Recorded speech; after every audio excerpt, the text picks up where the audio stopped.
Our author lays some general exceptions against the Judicial Act and Testimony, as for instance, he alleges that the separatists may complain that it is very defective and unfaithful, page 149. I answer, the seceding brethren did never pretend to emit a perfect testimony, and I doubt not, but they will readily acknowledge that their testimony may have many defects. And if any, whether they are separatists or not, shall discover unto them any public steps of defection which ought to be testified against, and which they have omitted, I know nothing to hinder them from enlarging their testimony upon a proper occasion. As for the defects that are alleged by our author, I have already taken notice of some of them, and, as for others of them, it does not appear to me that they deserve any regard. Our author also alleges that the Judicial Act and Testimony is not plain, page 150, but I still judged that it was more plain than pleasant to many. As for the instances that our author gives, I shall leave it to the reader to judge whether they amount to a proof that the testimony of the seceding brethren wants anything of that plainness that is necessary for a testimony of this kind. Our author further alleges on page 151, quote, things disputed among the true, godly, learned, and tender have not been thought so proper matter for a public testimony, unquote. But I must ask our author, has not our Presbyterian church government and discipline been disputed, even by some who were learned and godly? Must we therefore give up with our government as improper matter for a public testimony? Yea, I could give instances unto him of several articles in our confession of faith that have been disputed by some who have been reckoned godly and learned. Shall we therefore, upon account of the errors and corruptions of godly and learned men, give up with our confession of faith? Our author's reasonings, as I have frequently observed, are laid against all confessions of faith as a bond of ecclesiastical union and communion. The essay on separation is filled with invectives against the seceding brethren and against such as declare their adherence to their act and testimony.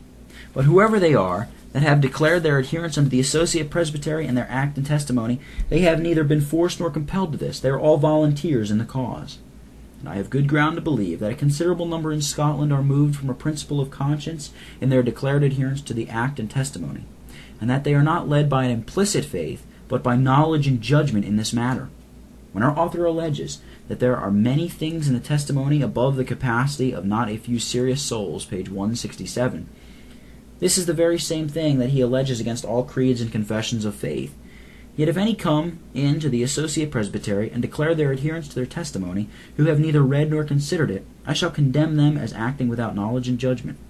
But I cannot condemn any of the adherers to the Judicial Act and Testimony as if they were led by implicit faith, from such reasons as our author gives, as for instance when he tells us, page 151, that the seceding ministers, quote, have not told what are the many valuable pieces of reformation this church and land had once attained, which they affirm, Act and Testimony, page 47, were upon the matter given up at the Revolution, unquote.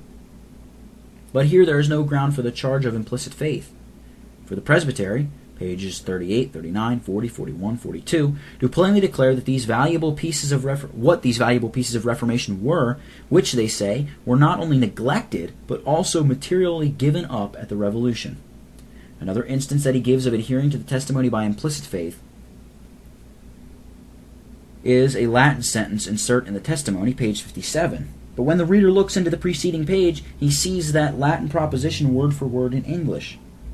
However, it is not strange to see honest people run down as acting by implicit faith and dealing in matters above their capacity. For 'tis long since it was said, in John 7, verses 48 and 49, have any of the rulers or of the Pharisees believed on him? But this people, who know not the law, are cursed. The conclusion. I have now considered what I judged most material in the essay against the conduct of the Associate Presbytery, their Judicial Act and Testimony, and the proceedings of our reforming period. If I have noticed everything that deserved animadversion, I had found enough in every page of our author's performance to have swelled this book to a much greater bulk. I have ground to make an apology for writing so much upon the subject, and yet I could not do less in order to vindicate the conduct of the Associate Presbytery, and for clearing the proceedings of our reforming period, as also for discovering our author's gross misinterpretations of both. Though I have frequently read over the essay on separation, yet 'tis like some things may have escaped my notice, which others may reckon material, and therefore, if there is need for it, I may afterward publish an appendix to this book. I have not judged it worthwhile to inquire into his hearsays or private stories, as I observed in my postscript. However frequent these are with the author of the essay, yet it is neither a manly nor decent way of managing a cause, And besides, if I had dipped into them, I must have issued in flat contradictions unto the most, if not all of them, and after all, the cause in question would have got no advantage on either side.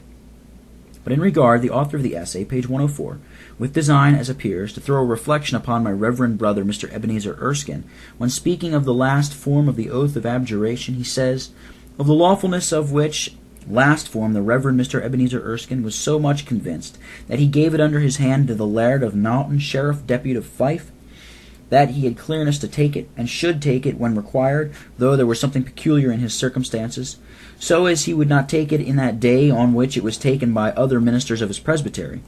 This is no secret, for his obligation to take it was read openly before the Synod of Fife. Upon the above story, reported by the author of the essay, I wrote the Reverend Mr. Erskine, and he gave me a return wherein he expresses himself in his ordinary candor and ingenuity, and I think it is not improper to insert it here. It is as follows. In answer to yours, relating to that paragraph in Mr. Currie's essay, which concerns me in particular, I have nothing to say, but only, without irritation of mind, to acknowledge that I was so far overcome with the subtle arguings of brethren who were clear about the oath in its second edition, as to declare that I had freedom also. But as I did not take it at that time, so, upon afterthought and consideration, I saw just cause to alter my judgment, and declared so much in a letter to the Laird of Naughton, which was read, as I heard, before the Synod of Fife. I shall only add that I blessed the Lord, that when my foot had well nigh slipped, his mercy held me up, and I hope shall help and uphold me to the end. I am yours, Ebenezer Erskine. From the above letter, the reader may see that Mr. Erskine ingenuously acknowledges what the author of the essay alleges, that he had once clearness to take the oath, but notwithstanding of this he saw just cause afterwards to alter his judgment, and I think this is no disparagement to the Reverend Mr. Erskine's character. And the author of the essay could not but know that he had writ as above to the Laird of Naughton, especially if the letter was read before the Synod. Therefore, it is not very fair in our author to conceal that part of the story, and it also argues an intention and design of defaming his brother.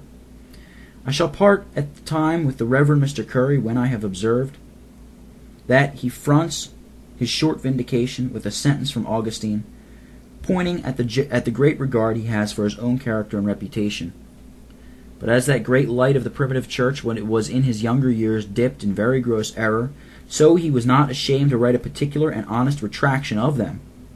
And, as our reverend author observes, essay page 216, Augustine was not more famous for anything than for his ingenuity in writing a book of retractions in which he frankly acknowledged his former mistakes and errors. I wish the Reverend Mr. Currie would follow the pattern and example cast before him by this great man, and that he would reflect with serious sobriety and calmness upon the lax principles that he has vented concerning church communion, as also upon the injuries he has done to a reforming period of this church, whereby the mouths of many of our enemies are opened, and the present generation are hardened in their backsliding from the Lord. I conclude with the advice which he reports Jerome gave to Rufinus.